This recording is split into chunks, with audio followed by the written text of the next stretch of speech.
प्यार भरे आकर्षण में विवेक कहाँ होता है, वहाँ तो बस एक झुकाव होता है, एक खिंचाव होता है जो हमारी हर भावना को प्रभावित कर देता है। आजकल ध्रुवी के मन की परतें निनाद के नाम लेने भर से फड़फड़ाने लगी थीं, पर निनाद में ऐसी कोई बात उसे न दिखाई देती। वो तो उसे देखे बिना ही सामने से गुजर जाता, अपने कमरे में, या कहें कि ध्रुवी के कमरे में घंटों अकेला बिता देता, जबकि ध्रुवी उसे देखने के लिए अक्सर घर में बहाने बनाती इधर उधर घूमती रह जाती। खाना भी अक्सर वो अपने कमरे में खाता। एक ही घर में रहते हुए भी दोनों का आमना सामना बहुत कम हुआ करता। क्या ये इसलिए क्योंकि निनाद ऐसा ही चाहता है? शायद ये ध्रुवी का क्रश था, प्यार नहीं, क्योंकि प्यार में तो और भी गहरी, डुबो देने वाली तरंगें होती होंगी, वो सोचा करती। अगर उसके दिल को प्यार हुआ है तो उसका प्यार निनाद तक क्यों नहीं पहुंच पा रहा? दूर दूर से देखने भर को प्यार की संज्ञा दे सकते हैं। आखिर ये उसका पहला प्यार था, उसने कौन सी प्रेम में डिग्रियां हासिल की थीं? उसका यों विचलित होना स्वाभाविक था। लगता तो प्यार ही था, किंतु इस स्टेज पर उसे प्यार की तीव्रता का कोई अंदाजा न था, और ना ही वो समीपता उन दोनों के बीच स्थापित हो रही थी जिसकी उसे आशा थी। इन्हीं विचारों में उलझती ध्रुवी कंफ्यूज रहने लगी।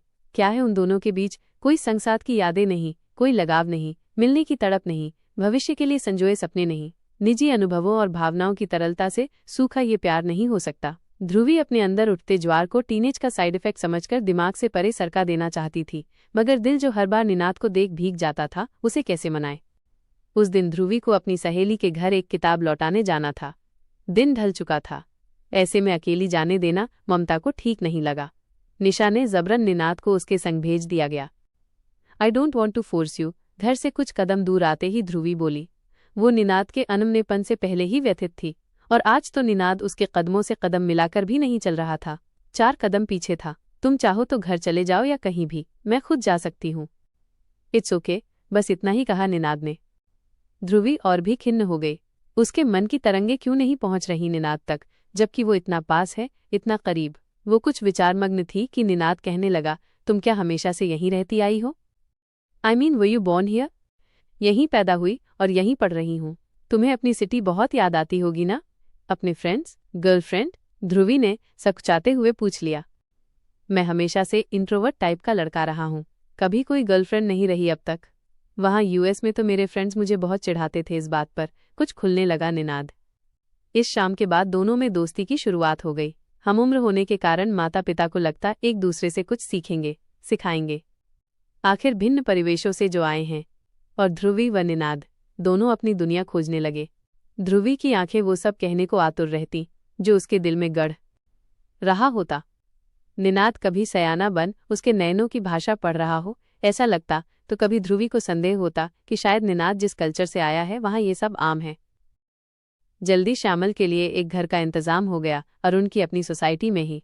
जब तक निनाद के कॉलेज और उनकी नौकरी का बंदोबस्त नहीं होता, तब तक यही ऑप्शन सही लगा।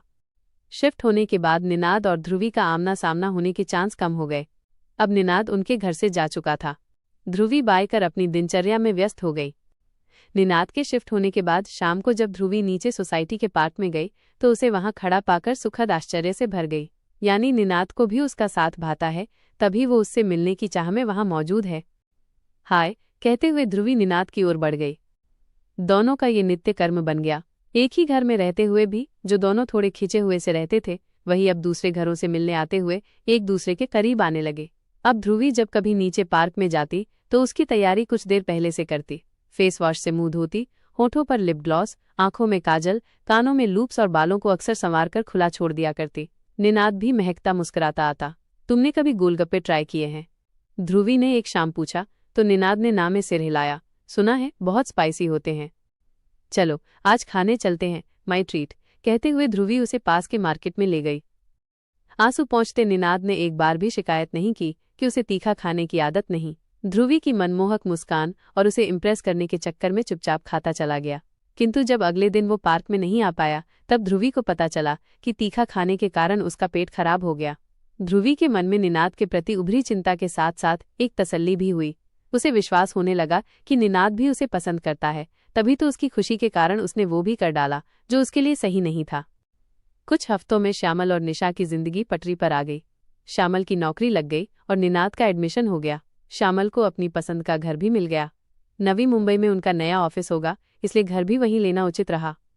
श्यामल व निशा सामान पैक करने आदि में व्यस्त थे कि निनाद आंख बचाकर ध्रुवी से मिलने खिसक गया। पार्क की बेंच पर पास पास बैठे निनाद ने धीरे से ध्रुवी से कहा, so I guess this is it. तुमने सोसाइटी के पीछे वाला गार्डन नहीं देखा ना? ध्रुवी एक बार उसके साथ बाहर जाना चाहती थी। उसे यही सूझा।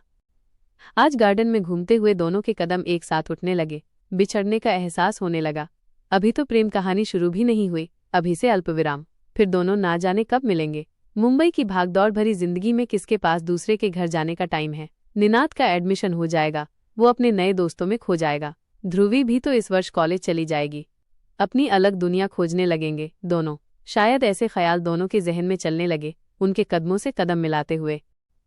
तभी हौले से ध्रुवी ने निनाद की एक उंगली अपनी छोटी उंगली में उलझती महसूस की।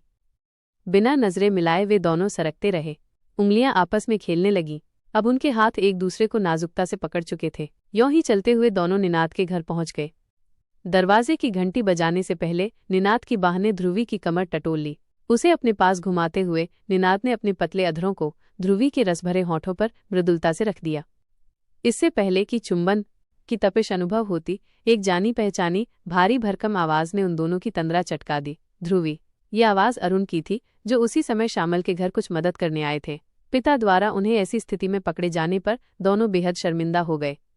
आंख मिलाने की हिम्मत नहीं हो पाई। निनाद घर के अंदर तो ध्रुवी अपने घर की ओर भाग गई। अरुण भी पीछे पीछे चले। बस यह थी उनकी आखिरी मुलाकात। अरुण के रोबीले सुर ने उन्हें इस कदर चौंका दिया कि जब उनका ट्रक घर से निकला तो ध्रुवी ने बाय बोलने के लिए अपने घर की बालकनी से भी नहीं झांका। घर पहुंचकर काफी हंगामा हुआ। जो कुछ अरुण ने देखा उससे वे अपना आपा खो चुके थे। बेहया, बेशर्म लड़की, दूसरे के दरवाजे पर खड़े होकर नीच हरकत करते तुझे शर्म नहीं आई? क्या यही संस्कार दिए हैं हमने तुझे? वे गरज रहे थे। कमरे के कोने में खड़ी ममता सुबक रही थी और अपने पल्लू से अपने आंसुओं को पोंछती जा रही थी। मैंने सोचा था कुछ अच्छा सीखेगी उस लड़के से, कुछ ऐसा जो अपने देश की शिक्षा से छूट गया हो। मुझे क्या पता था कि यह सब सीख रही है। काफी देर तक आग बबूला होने के बाद जब अरुण शांत हुए तो ध्रुवी को पुनः समझाने लगे, बेटी, दोस्ती और रिश्तेदारी में फर्क होता है। श्यामल मेरे दोस्त जरूर हैं, पर उनसे कोई रिश्ता जोड़ना संभव नहीं। हमारी जात बिरादरी अलग है, हमारे संस्कार अलग हैं। वे मांस मच्छी खाने वाले, जनेऊ न पहनने वाले लोग हैं और हम ठहरे उच्च कुलीन पंडित। और वैसे भी अभी तेरी उम्र ही क्या है? ये सब किशोरावस्था की भटकन है। मैं जानता हूं कि मेरी बेटी सयानी है, मेरी बात का मान रखेगी। जब तू समझदार हो जाएगी तब खुद ही हंसेगी अपनी इस बेवकूफ़ी पर और मुझे धन्यवाद देगी तेरा जीवन बर्बाद होने से बचाने के लिए। अरुण बोलते रहे, ध्रुवी सुनती रही। उस उम्र में इसके अलावा कुछ और होना संभव भी कहाँ था। बेवकूफ़ी, जिंदगी की बर्बादी जैसे भाव उसकी आत्मा को घायल कर रहे थे, किंतु वो चुप थी। कैसे कहती वो अपने जन्मदाता से कि ये किशोरावस्था की खुमारी नहीं, उसका प्यार है। हाँ, उसका अंतर्मन जरूर पुकार रहा था, चीख कर कह रहा था कि जिस झूठी शान, इज्जत और मर्यादा की खातिर हम बच्चों को गमों के सागर में झोंका जा रहा है, उस दर्द को हमारे अपने भी महसूस करें। बच्चे अपनों की इज्जत और मर्यादा का ख्याल रखते हुए अपना रिश्ता निभाते हैं, चुप रह जाते हैं, तो बड़ों को भी हमारी भावनाओं की कद्र करते हुए समाज के सम्मुख आना चाहिए। दोनों फिर कभी मिल न सके। कई महीने और फिर साल बीत गए। एक आकर्षण जो पनप न सका, एक टीस जो दिल में रह रहकर टूटती। रोमांस की लहरों के ज्वार भाटे दिल की गहराइयों में उठते गिरते रहे। निनाद और ध्रुवी दोनों एक दूसरे को याद किया करते। पहले प्यार की खुमारी अलग ही होती है। यदि ये केवल आकर्षण होता तो इतने समय बाद धुंधला पड़ गया होता। ध्रुवी अक्सर नोस्टेल्जिया से घिर जाया करती। निनाद की याद, उनकी छुअन, पहले चुंबन का मासूम एहसास। काश वे दोनों थोड़ा और सावधान होते उस शाम। अब वो केवल यही सोच पाती। कॉलेज के दिनों में उसे जो भी लड़के मिले, सब में उसने निनाद की छवि ढूंढने का प्रयास किया, लेकिन कोई नहीं मिल पाया। ध्रुवी 24 वर्ष की हो चुकी थी। अपनी पढ़ाई पूरी कर उसे एक बहुराष्ट्रीय कंपनी में अच्छी नौकरी मिल गई। अरुण व ममता बहुत प्रसन्न थे। कुछ दिन नौकरी कर ले, फिर ध्रुवी के लिए एक अच्छा सा रिश्ता देखकर इसके हाथ पीले कर देंगे। वैसे तो ध्रुवी अपने जीवन में सरपट दौड़ रही थी, किंतु आज भी दिल के किसी कोने में निनाद की याद पल रही थी। तभी तो शादी की बात सुनते ही पुराने घाव की तरह उभर आई। ये क्या बात लेकर बैठ गए आप दोनों? अभी तो मुझे शहर बदलना है, नौकरी ज्वाइन करने के लिए दिल्ली को रवाना होना है। ध्रुवी ने बात ढक दी।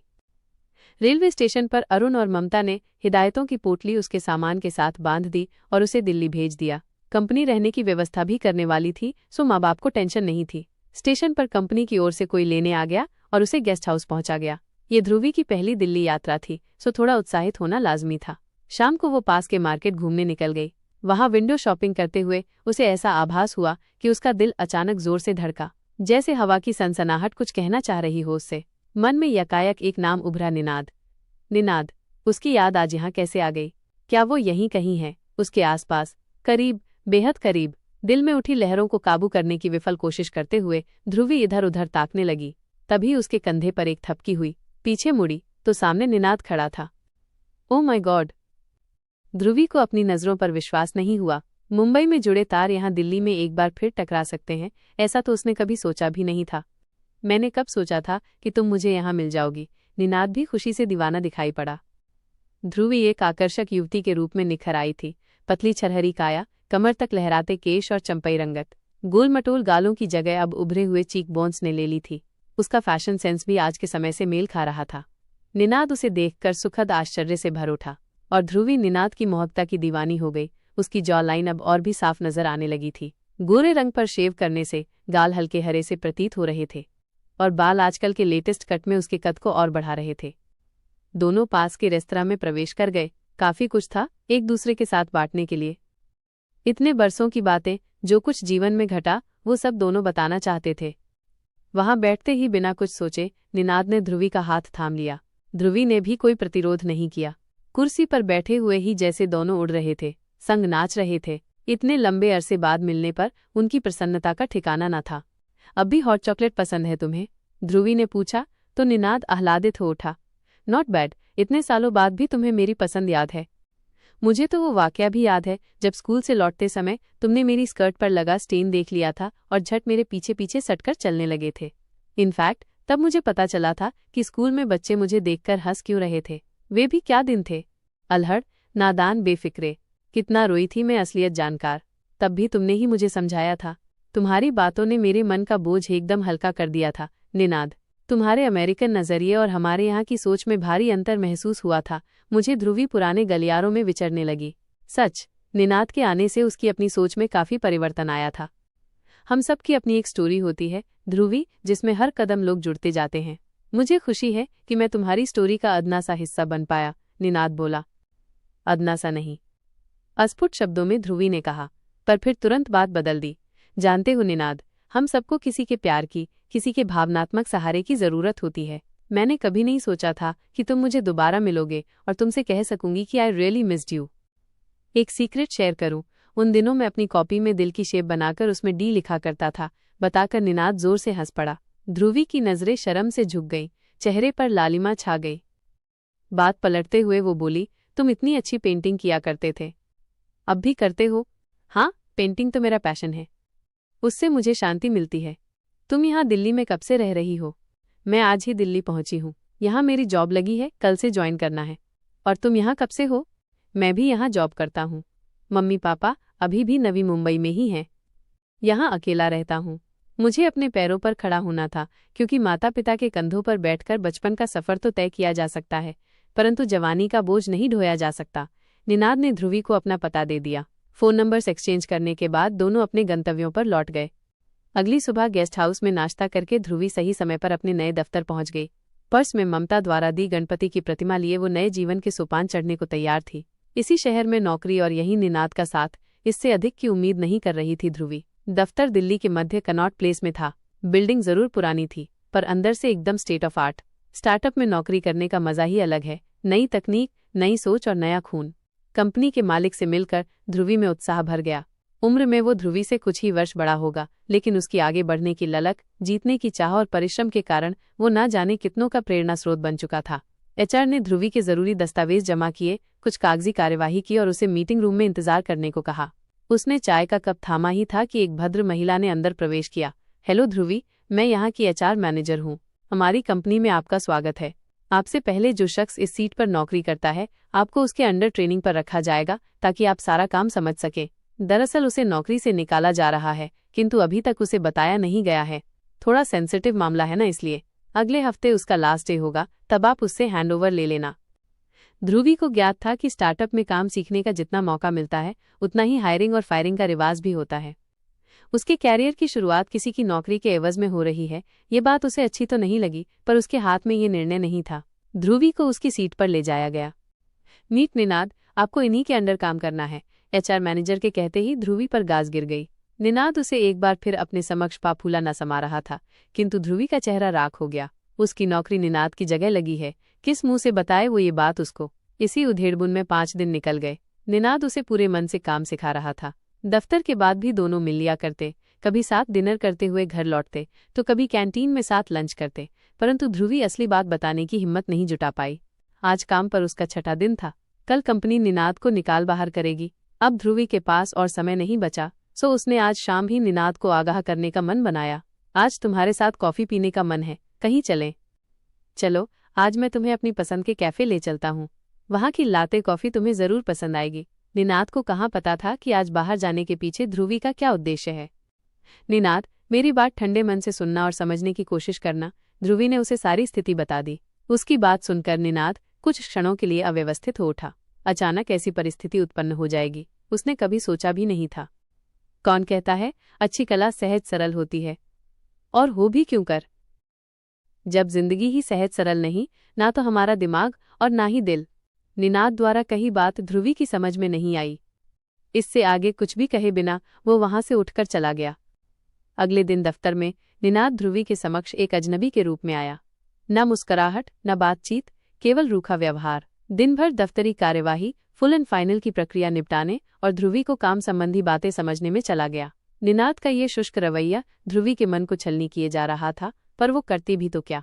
दोष न उसका था, न निनाद का। निनाद ने घर लौटने से पहले उससे आखिरी विदाई तक नहीं ली। ध्रुवी समझ रही थी कि निनाद का अंतर्मन घायल है, उसके आह को चोट लगी है, शायद इस बात से अधिक कि उसकी जगह ध्रुवी ने ली। उस शाम ध्रुवी ने निनाद के घर जाने का मन बनाया। एक गुलदस्ता हाथों में लिए वो उसके दरवाजे पर खड़ी हो गई। निनाद ने दरवाजा खोला, पर ध्रुवी को अंदर आने के लिए कहे बिना ही मुड़कर स्वयं अंदर चला गया।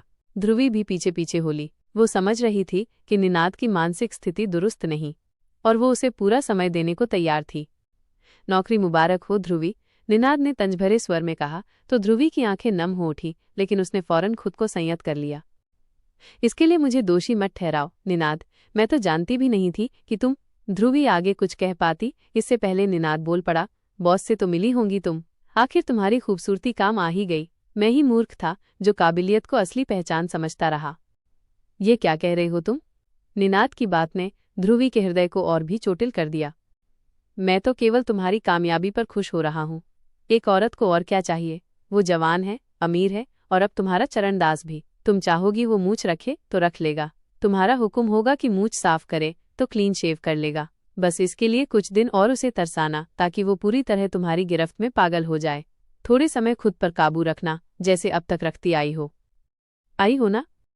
चुप हो जाओ निनाद, मैं यहाँ तुम्हारी बकवास सुनने नहीं बल्कि तुम्हारा दर्द बांटने आई थी। मुझे क्या पता था कि तुम। ओह, तो तुम्हें नहीं पता था कि मैं। मुझे भी कहाँ पता था कि तुम। निनाद ने ध्रुवी का बढ़ा हुआ हाथ बेरहमी से झटक दिया। गालों पर लुढ़क आए आंसुओं को पोंछते हुए ध्रुवी कहने लगी, मैं समझने लगी थी कि तुम मुझसे प्यार करते हो, लेकिन आज तुमने मेरी सारी गलतफहमी दूर कर दी। तो एक से दिल नहीं भरता मैडम का। ठीक है, जो हुकुम सरकार आपकी गुलामी में पूंछ हिलाने को तैयार है ये कुत्ता। निनाद ने जैसे ही ये कहा, ध्रुवी अपनी हथेलियों से अपना मुंह ढांपे उसके घर से बाहर दौड़ गई। अगले कुछ दिन ध्रुवी का मन किसी काम में नहीं लगा। उस दिन की बात बार बार उसके मन को व्यथित करती रहती। उसका दिल एक बार फिर टूटा था, वो भी उसी इंसान के लिए। प्यार एक नाजुक भावना है, उसको देखभाल चाहिए। यदि उसे पनपाना है तो संजोना भी पड़ेगा। अपनी अलग डगर पर चलने से शायद दिल के किसी कोने में प्यार जिंदा तो रह सकता है, पर हासिल नहीं हो सकता। ध्रुवी के लिए ममता और अरुण ने एक रिश्ता देखा और उसे फोटो भेजकर सूचित किया। अब वे दोनों चाहते थे कि ध्रुवी एक बार घर आकर लड़के से मिल ले, ताकि बात आगे बढ़ सके। ध्रुवी निनाद की मानसिक स्थिति को समझने का पूरा प्रयास कर रही थी, तभी तो इतना कुछ सुनने के बाद भी वो उसे एक आखिरी मौका देना चाहती थी। उस शाम फिर वो उसके घर पहुंच गई। हो सकता है अब तक निनाद थोड़ा शांत हो गया हो, सोचते हुए। औपचारिक मुलाकात के बाद ध्रुवी ने अपने आने का मकसद जाहिर किया। मुबारक हो। कब है शादी? निनाद ने सपाट स्वर में कहा। उसकी आवाज इतनी ठंडी थी कि ध्रुवी की आगे कुछ कहने की हिम्मत नहीं हुई। उसका दिल करने लगा कि वो निनाद से लड़ पड़े, उसके ऐसे जली कटी सुनाने पर उससे रूठ जाए, पर वो जान गई थी कि हर रिश्ता रूठने का हक नहीं देता। उसको आभास होने लगा कि जिस तरह वो इस रिश्ते को देख रही है, वैसे शायद निनाद नहीं देख रहा, और अब उसे अपने तौर तरीके बदलने पड़ेंगे। सामने वाला तो पहले से ही आगे बढ़ चुका है, उसे भी तो मानसिक सुख शांति का हक है ना। ध्रुवी ने शादी के लिए हामी भर दी। अनुराग एक सभ्य लड़का था, शांत सुशील। उससे शादी करके ध्रुवी के जीवन में नई छटा बिखर गई। शादी के पश्चात ध्रुवी एक बार फिर मुंबई लौट गई। अब उसके जीवन में सब कुछ भला था। एक पति, एक बेटी, छोटा सा प्यारा घर और जीवन जीने के लिए पर्याप्त साधन। गृहस्थी की रेत के कण दिल पर जमते रहे। ध्रुवी ने अनुराग को पूरी ईमानदारी से अपना तो लिया, किंतु मन की तहों में दबा निनाद के प्रति प्रेम न भुला सकी। वो प्यार केवल छुप गया, मिटा नहीं। न ध्रुवी ने अनुराग से कभी इसका कोई जिक्र किया और न ही अपने मन को निनाद की याद करने से रोका। तभी तो कई सालों बाद जब ध्रुवी अपनी बेटी को हनीमून के लिए विदा करने एयरपोर्ट आई तो अपने कंधे पर चिरपरिचित थपथपाहट ने उसे चौंका दिया। बालों में चांदी और पतले चेहरे पर खिंचाई लकीरों के बावजूद निनाद ने उसके दिल के तारों को एक बार फिर उसी तरह झंकार दिया जैसे बचपन और फिर जवानी में। निनाद, तुम? ध्रुवी प्रसन्नता से उछल पड़ी।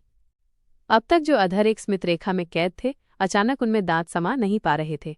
निनाद से मिलने पर ध्रुवी की आकुलता देख अनुराग भी हतप्रभ रह गया। जिस ध्रुवी को वो जानता था वो तो एकदम धीर, गंभीर, जिम्मेदार और शालीन स्त्री थी, और आज जो उसके सामने थी वो एक व्यग्र, उतावली षोडशी समान लग रही थी।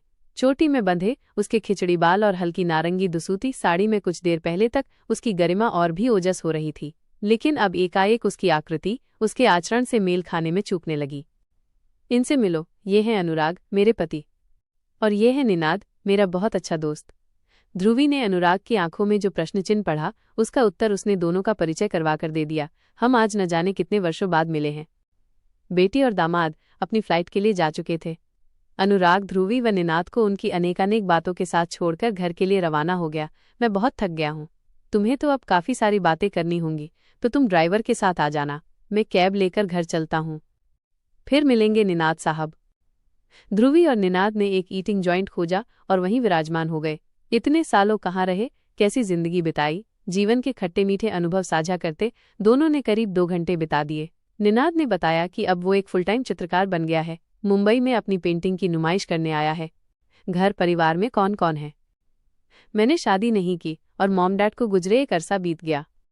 पर क्यों निनाद? उसकी बात सुनकर ध्रुवी फीकी पड़ गई। मैं अब भी तुम्हें मिस करता हूँ ध्रुवी, तुमसे अधिक मुझे इस जिंदगी में कुछ नहीं चाहिए। तुम नहीं मिली तो तुम्हारी यादें, तुम्हारा ख्याल ही सही। मंद सुर में निनाद ने कहा, मैं तो आई थी तुम्हारे पास, मैं भी तो तुम्हें खोना नहीं चाहती थी, पर तुमने। ध्रुवी के स्वर में नैराश्य घुल गया। पुराने घाव एक बार फिर रिसने लगे, लेकिन उसने स्वयं को संभाल लिया। खैर छोड़ो, जो बीत गई सो बात गई। तुम्हारे लिए ये कहना आसान है क्योंकि तुम आगे बढ़ गई। मुझसे पूछो, जो वहीं उसी गली के मोड़ पर खड़ा तुम्हारी राह देख रहा है। निनाद इतने अंतराल बाद ध्रुवी को सामने पाकर अपने को वश में रख पाने में विफल होने लगा। क्या हम एक नहीं हो सकते ध्रुवी? क्या तुम मुझे एक मौका और नहीं दे सकती? उस समय मैं जो कर बैठा उसका हर्जाना मैंने सारी उम्र भरा। क्या तुम मुझे माफ नहीं कर सकती? निनाद गिड़गिड़ाने लगा। ऐसी बातें मत करो निनाद, अब इनका कोई औचित्य नहीं है। अनुराग मेरे पति हैं, मैं उन्हें धोखा नहीं दे सकती। वे मेरा प्यार न सही, पर मैं उनका प्यार हूं। उन्होंने पूरी निष्ठा से मेरा साथ निभाया है और मेरी ईमानदारी में भी कोई कमी नहीं रही। हाँ, तुम मेरे दिल में हमेशा रहोगे, पर इस प्यार को अधूरा ही रहना होगा। हम दोनों के दिलों में धड़कते हुए ध्रुवी ने सजल नेत्रों से कहा, अब मुझे चलना होगा। पिछली बार भी मैं तुमसे पूछ कर गई थी, इस बार भी तुम मुझे जाने दो। कुछ क्षण दोनों मौन बैठे रहे। अपनी आंखों में झांकती ध्रुवी को देख निनाद मुस्कराया। कभी कभी प्यार और साथ में अंतर रह जाता है। शायद हम दोनों की किस्मत को यही मंजूर है। जाओ और अपनी गृहस्थी संभालो, कहकर निनाद ने हौले से ध्रुवी का हाथ सहलाया। वो प्यार कैसा जो मुंह में कसैलापन छोड़ जाए। एक रिश्ते को पाने के लिए औरों के दिल चकनाचूर हो जाएं। ऐसे प्यार से बेहतर है वो प्रेम सुवास जो आत्मा को महका दे।